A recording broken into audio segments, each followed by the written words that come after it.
every type of black hole. Space is complicated. We make it simple. A black hole isn't a hole, it's not empty.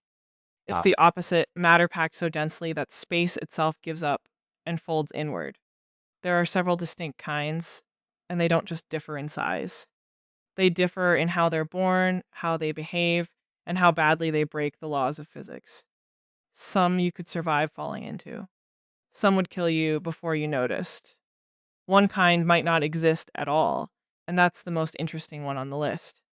We're going in order, smallest ideas to biggest consequences. Then we'll sort them a second way by spin instead of size, because size alone doesn't tell the whole story. Here's the part most people never hear: the idea of a black hole is older than you'd think. In 1783, an English clergyman named John Michell calculated, using nothing but Newtonian physics and a pen, that a star could theoretically be massive enough that even light couldn't escape it. He called it a dark star. He had no way to prove it, no telescope capable of finding one, and the idea sat, mostly forgotten, for over a century until Einstein's equations gave it a real mathematical home. It took until 1971 for astronomers to identify the first strong observational candidate. The concept waited nearly 200 years for the universe to hand over the evidence. By the end of this video, black hole will stop meaning one thing: stellar black holes. We begin with the classic, the one everyone pictures when they hear the phrase. But here's the thing, it's not exotic, it's leftover. A stellar black hole is what's left when a massive star dies and has nowhere left to put its own weight. Any star over about 20 times the mass of the sun is a candidate. When it runs out of fuel, the outward pressure of fusion stops. Gravity, which has been losing that fight for millions of years, finally wins. The star collapses in under a second. What remains is typically 5 to 20 times the mass of the sun, crushed into a sphere a few kilometers wide, roughly the size of a city, holding the mass of a sun. Cygnus X negative 1, one of the first confirmed black holes, is about 21 solar masses, forged from a star that once outshined the sun by a factor of hundreds of thousands. Not every massive star dies the same way. Some go out in a supernova, blasting their outer layers into space before the core implodes. Others simply fail. The collapse swallows the explosion before light can even escape, a phenomenon astronomers now call a failed supernova. One nearby star, watched for years, simply vanished from the sky. No explosion, no debris, just gone, replaced by a stellar black hole that formed in near silence. Here's the fact that changes everything. We've now caught these things colliding. Gravitational wave detectors have recorded stellar black holes slamming together and merging, releasing more energy in a fraction of a second than every star in the observable universe combined. That energy doesn't come out as light. It comes out as a ripple in spacetime itself, still crossing the universe right now, passing through you as you watch this. Every stellar black hole is a tombstone with the mass of a star and the size of a city. Let that sink in. A single teaspoon of material from inside one would weigh more than every car on Earth combined if you could somehow scoop it out, which you can't because nothing comes back out. And there isn't just one flavor of stellar black hole. Some form quietly from a single dying star, drifting alone through the galaxy for the rest of time. Others form in binary systems, locked in orbit with a companion star, slowly stripping gas from their neighbor in a bright X-ray blasting death spiral that can last millions of years before the companion is gone too. The Milky Way alone is estimated to contain around 100 million stellar black holes. We've directly confirmed only a tiny handful. The rest are out there, dark, silent, and effectively invisible unless they happen to be feeding on something nearby. But stellar black holes aren't the top of the food chain. Something is eating them.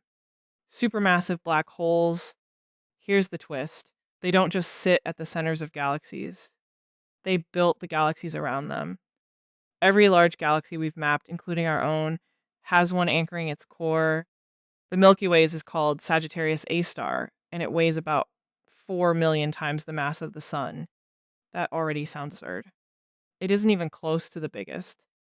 The black hole at the center of the galaxy M87 was the first ever photographed in 2019, a smudge of orange light around a shadow, and that shadow alone is bigger than our entire solar system. Light itself takes days just to cross its event horizon. Some supermassive black holes exceed 10 billion solar masses, objects so large that our entire solar system, planets and all, would comfortably fit inside their boundary with room to spare. Here's the fact that should genuinely bother you. Nobody fully knows how they got so big so fast. We've detected supermassive black holes that existed less than 1 billion years after the Big Bang, objects that shouldn't have had time to grow that large by any process we currently understand. Something about their formation is still missing from the story. And here's the strange part. Despite their mass, if you cross the event horizon of a truly massive one, you might not even feel it happening. Smaller black holes stretch and shred anything nearby with brutal tidal forces close to the horizon. The biggest ones are so large that the boundary curves so gently you could cross it without any local sign at all. Size doesn't just mean more danger. Sometimes it means less warning. Sagittarius A star is quiet by supermassive standards. It barely feeds, sipping gas instead of gorging on it. Other supermassive black holes are anything but quiet. Quasars are supermassive black holes actively devouring surrounding gas so violently that the friction alone outshines their entire host galaxy, visible across billions of light years, powered by an object smaller than our solar system. Some of the brightest objects ever observed in the universe are, at their core, just a black hole eating. Between the stellar mass leftovers and these galactic anchors, there's a gap that for decades looked like it shouldn't exist. Intermediate mass black holes. Here's the thing about this category. For years, astronomers weren't sure it was real. Stellar black holes top out around a few dozen solar masses. Supermassive ones start around 100,000. In between, from 100 to 100,000 solar masses, almost nothing was confirmed. That's not a small gap. That's 4 orders of magnitude of missing black holes. The problem is detection. Stellar black holes reveal themselves through violent mergers and X-ray flares from nearby stars. Supermassive ones reveal themselves by dominating an entire galaxy's motion. Intermediate ones are quieter, not violent enough to flare, not massive enough to anchor anything. Astronomers went looking anyway, in globular clusters, in dense star-forming regions, in dwarf galaxies too small to need a supermassive anchor. But the evidence has been building. In 2020, a gravitational wave event named G190,521 was traced to the merger of 2 black holes that produced an intermediate mass remnant around 142 solar masses. The first strong direct evidence the category actually exists. Here's the twist that makes this matter. Intermediate black holes might be the missing link in how supermassive ones form at all. If small black holes merge into medium ones, and medium ones merge into each other, you get a growth ladder that could explain galaxies with billion solar mass monsters just 1 billion years after the universe began. The gap in the middle might be the answer to the mystery at the top. Astronomers have also found strong indirect candidates sitting in the hearts of dwarf galaxies, objects too heavy to be stellar remnants, too light to be true galactic anchors, orbited by stars whose motion only makes sense if something dark and massive is pulling on them. Each candidate adds one more rung to the ladder. But if black holes can grow by merging, what about black holes that were never stars in the first place? Primordial black holes. Here's the reframe: these aren't the corpses of stars. They may not come from stars at all.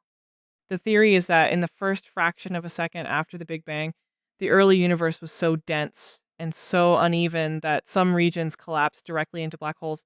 No star, no death, no fusion, just raw density collapsing under its own weight. They could range from the mass of an asteroid to the mass of thousands of suns, and crucially, they could have been forming before the first atom of hydrogen ever existed, before light itself could travel freely through space. Here's what makes this category genuinely strange. Nobody has confirmed a single one exists. Not yet. But they're a leading candidate for dark matter, the invisible mass that makes up about 85% of everything in the universe. and that we've only ever detected through its gravity. If enough small primordial black holes are scattered through every galaxy, silently, invisibly, they could account for some or all of that missing mass.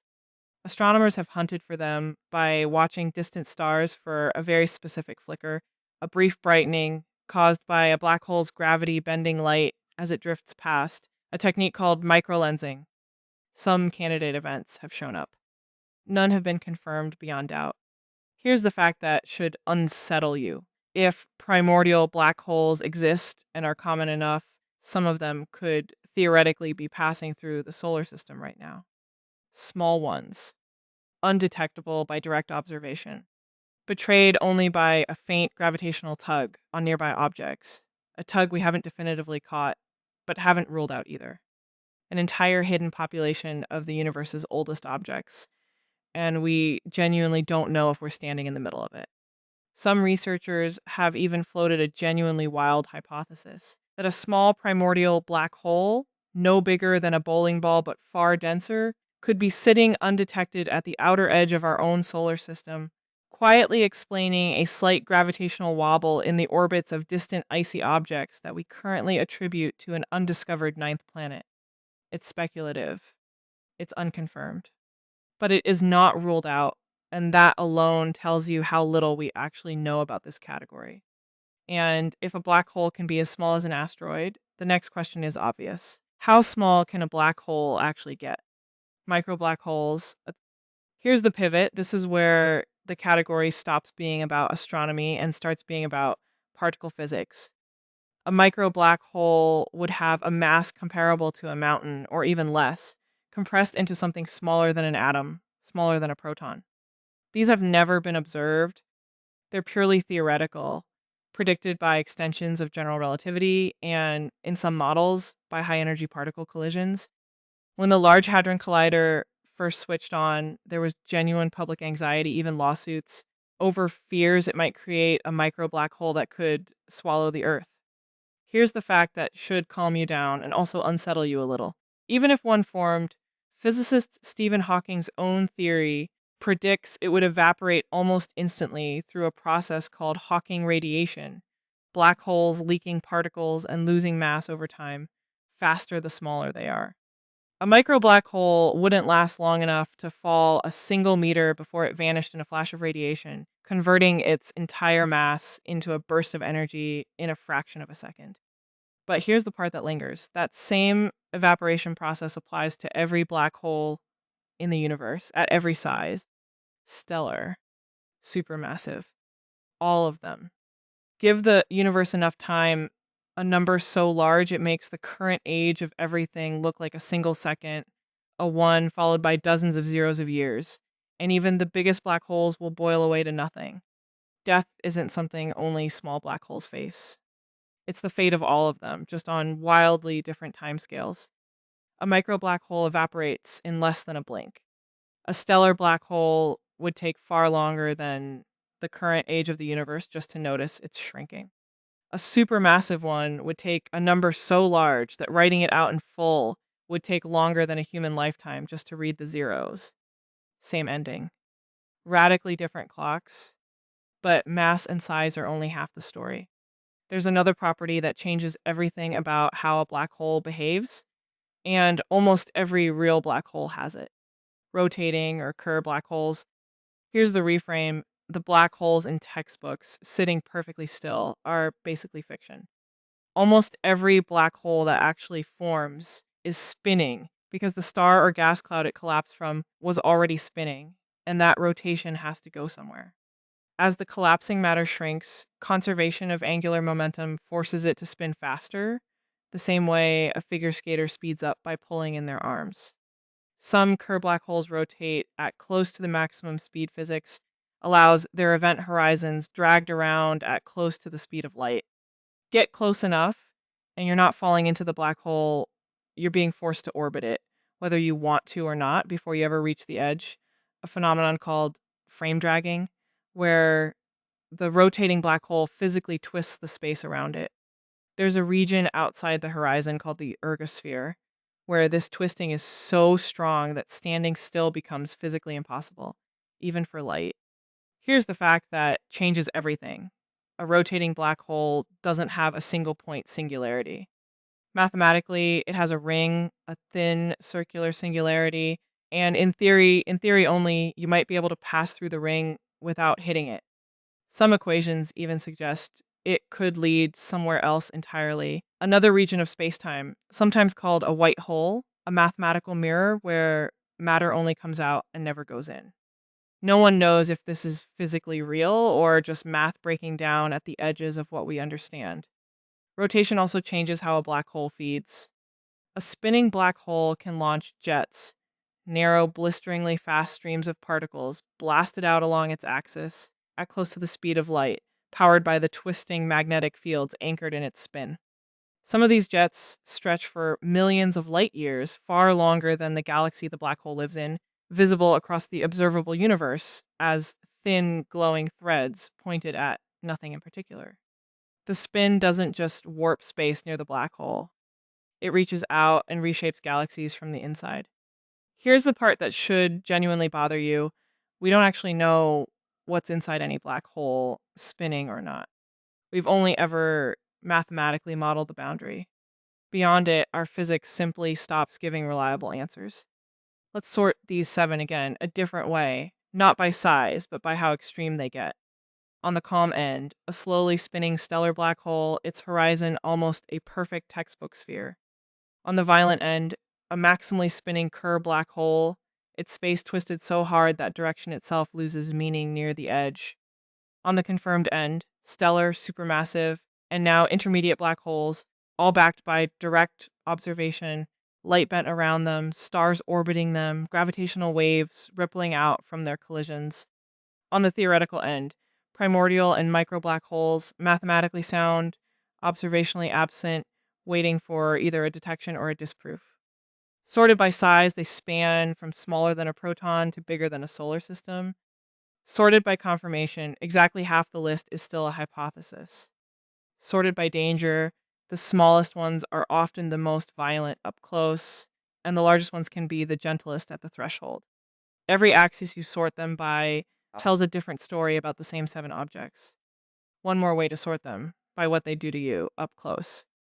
Fall toward a stellar black hole feet first, and you'd be stretched, head pulled one way, feet pulled the other, so violently that physicists actually call the effect spaghettification, and it's exactly as unpleasant as it sounds, tearing you apart at the atomic level before you ever reach the horizon. Fall toward a supermassive black hole, and depending on its size, you might cross the horizon fully intact, feeling nothing unusual at all, and only realize something is wrong when you look back and the entire universe outside starts to look strange, compressed, and increasingly frozen in time. Same category of object. Same laws of physics, completely different way to die. The singularity and the event horizon, what's actually inside. Here's the last reframe, and it's the biggest one. Everything we've described so far is the outside. The event horizon isn't a surface. It's a point of no return, a boundary in space itself where the escape velocity exceeds the speed of light. Nothing that crosses it, no light, no signal, no information comes back. Cross it, and causality itself starts pointing only one direction, inward. At the center, general relativity predicts a singularity, a point or a ring of infinite density and zero volume, where the equations that describe literally all of modern physics stop producing meaningful numbers. Here's the fact that should genuinely bother you. This isn't a gap in our telescopes. It's a gap in the math. Physicists widely suspect the true singularity doesn't actually exist as infinite density, that quantum gravity, a theory we don't yet have, would replace it with something else entirely, something finite and strange, something no equation currently on paper can describe. We don't know what. We may not know for a generation or ever. There's a related puzzle that keeps physicists up at night: information. Quantum mechanics insists that information about anything that falls into a black hole can never truly be destroyed, not even by the black hole itself. General relativity insists that whatever falls past the horizon is gone, permanently, no exceptions. Hawking radiation, the same slow evaporation that eventually kills every black hole, seems to carry no memory of what fell in, which means when a black hole finally finishes evaporating, that information has to go somewhere, or physics has a genuine contradiction on its hands. This is called the information paradox, and decades of the smartest physicists alive have not fully resolved it. Every black hole in this list, stellar, supermassive, intermediate, primordial, theoretical spinning, shares this same unsolved core. We have named 7 different kinds of black hole, and every single one of them keeps its most important secret completely intact. Let that sink in. So here's the full taxonomy. Stellar black holes, the leftovers of dead massive stars, city-sized and countless, some formed in silence with no explosion at all. Supermassive black holes, the galactic anchors that shouldn't have grown as fast as they did, some so vast a planet could cross the horizon and never feel a thing. Intermediate mass black holes, the missing rung on the ladder, now finally caught in the act of merging, may be the key to explaining every monster above them. Primordial black holes, possibly older than the first star, possibly hiding in plain sight as dark matter itself, possibly drifting through the solar system right now. Micro black holes, theoretical, instant, and a preview of the death every black hole eventually faces, no matter how big it started. Rotating Kerr black holes, the realistic default, dragging spacetime itself and hiding a ring instead of a point, with a boundary where standing still isn't an option. And at the center of every single one of them, a singularity we still can't actually describe. Different origins, different scales, same unanswered question sitting at the bottom of each one. Consider what that actually means. A species that evolved on a small rock orbiting an unremarkable star has managed to photograph the shadow of an object 7 billion light years of gravity away, has felt the literal ripple of 2 black holes colliding in another galaxy, has calculated the exact moment the last black hole in existence will finally evaporate into nothing, and still cannot say, with any real confidence, what happens to a single kilogram of matter the instant it crosses a horizon. We have mapped the outside of the most extreme objects in existence in extraordinary precise detail. The inside remains completely stubbornly unreachable, not because we lack the telescopes, but because the very laws of cause and effect stop working there. The universe built objects so extreme they erase their own instructions on the way in, and then it scattered them across every scale from asteroid to galaxy. We noticed, we measured the shadows. We caught the ripples in space-time from thousands of light years away. We still don't know what's at the center of a single one of them. Not bad for stick figures on a rock.